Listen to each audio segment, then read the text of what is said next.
Tales of Mew from the CCRU Writings. The tale of how the past was made. Long ago, when things were older than they are now, there was nothing that was before. Eventually Katak became so exhausted by everything being at once that she couldn't even chase her own tail, and that made her furious.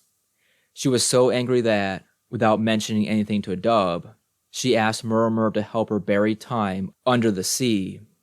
Murmur thought about Katak's suggestion for so long that Katak became impatient and set off back to her lair. Now she was even angrier, because she knew this would happen. She fumed and raged, so that the earth split, oozing lava and smoke. But when she arrived back, she found that somewhere on the way, most of the time had gone. Maybe a dub had something to do with it, but no one knows. Katak didn't care, and began to dance. Murmur is still thinking about Katak's suggestion even now. It was Namako that was the past from then on, but she has always thought of herself as the oldest of all things, and there are many who say that it is true. Most have forgotten all this, however, because Namako was so long ago. The tale of how the sun was torn. It is said that there was a time when nothing was missing from the sun. Katak was quite angry then, but not so much as she is now.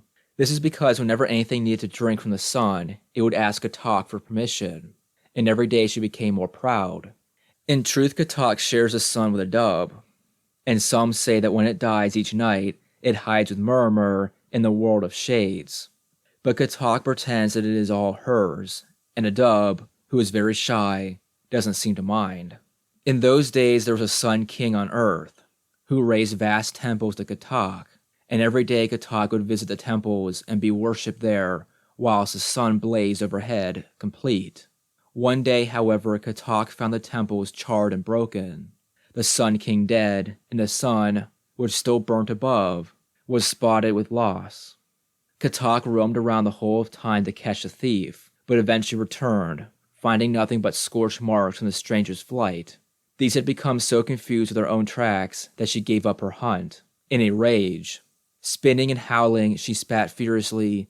It was Chatuk, who escaped with part of the sun, and now hides on the outside. I missed her, and now it is too late. The tale of the secret plague. In some time that was not this, or not in the same way that this is.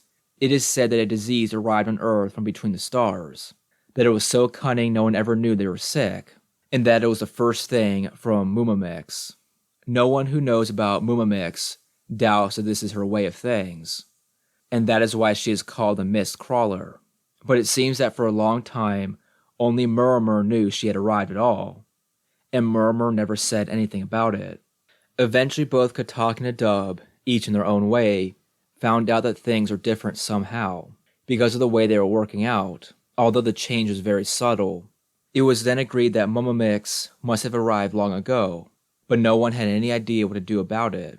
It was not that Mumamix did not matter, but the way that she mattered was a great mystery to everyone, and so nothing was done about it. Katak was very angry at first, but soon turned back to other things. A dub was troubled for a while, but eventually adapted to the situation. Murmur was silent about it. It seems that there must be an end to this story, but who knows what it will be. Few speak of Mumamix these days, and those who do have little to say about her.